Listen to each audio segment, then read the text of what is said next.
कि ये तेज झटके बताए।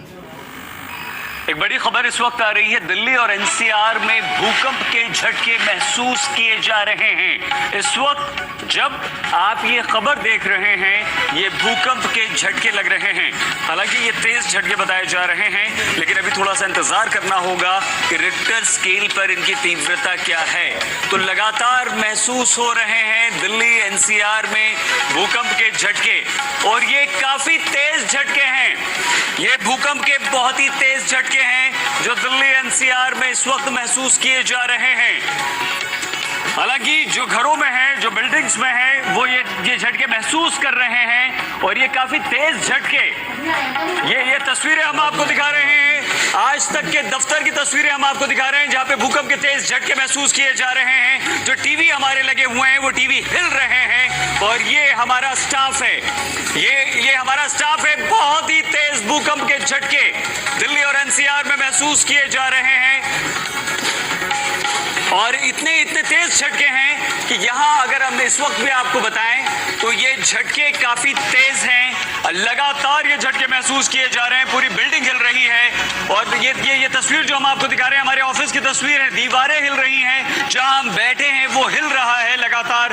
काफी तेज झटके, और अभी भी इस वक्त ये झटके महसूस किए जा रहे हैं, लेकिन अब कुछ राहत महसूस हो रही है। अब ये झटके शायद नहीं लग रहे हैं, लेकिन ये हमारा स्टाफ है जो दिख रहा है इस वक्त आपको, और वो लगातार भूकंप के झटके महसूस होते हुए हम आपको दिखा रहे हैं। 3 लोगों की मौत की खबर उन्होंने ही सबसे पहले बताई थी। संजय बताइए। एपी सेंटर के सबसे नजदीक डोटी जिला है। डोटी जिले में इमारतें गिरी हैं। पहली इमारत गिरने के बाद जो घर कोलैप्स किया है वो पुरानी इमारत थी, और पुलिस अधिकारियों से इस बीच मेरी बात हुई है। उनका ये कहना है कि आंकड़ा 6 तक पहुंच गया है, यानी आसपास की जो इमारतें, जो सबसे ज्यादा प्रभावित इलाका था, डोटी जिले में इमारतें गिरी हैं, और उसमें सबसे पहले तो ये पता चला कि एक घर गिरने से 3 लोगों की मौत हो गई है।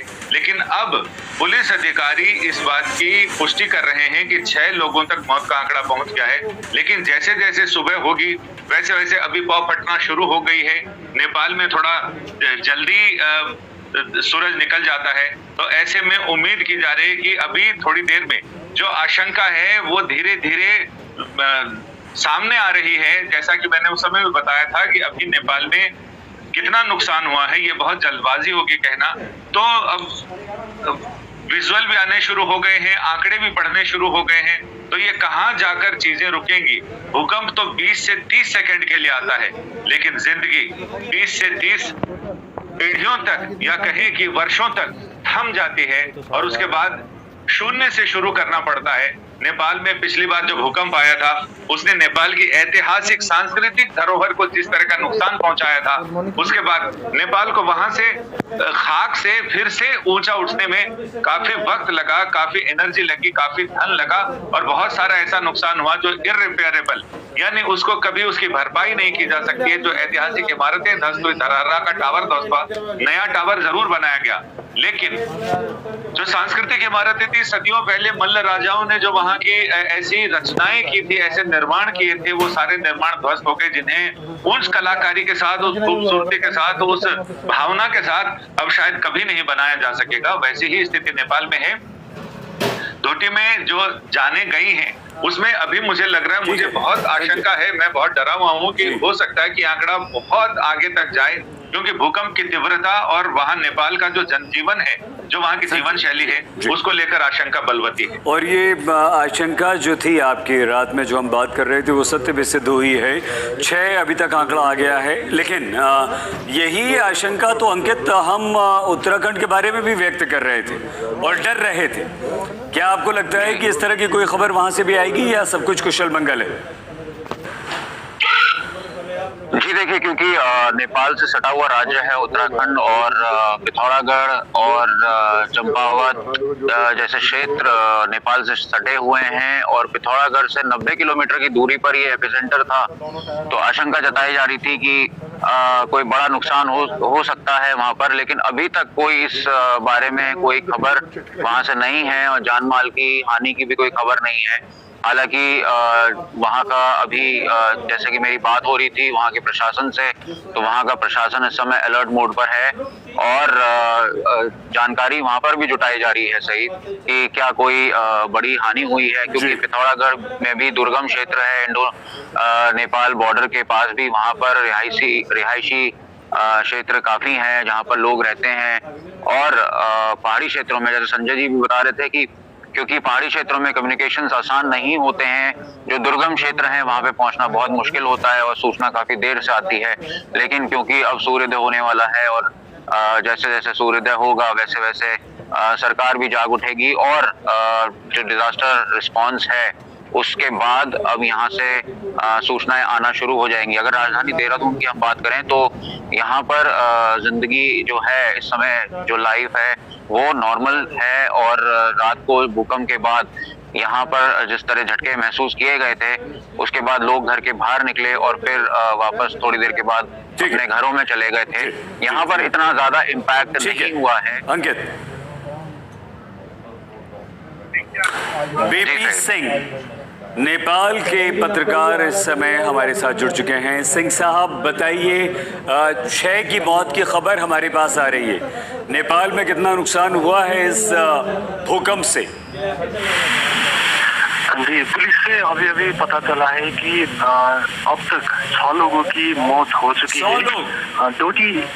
6 लोगों की मौत हो चुकी है।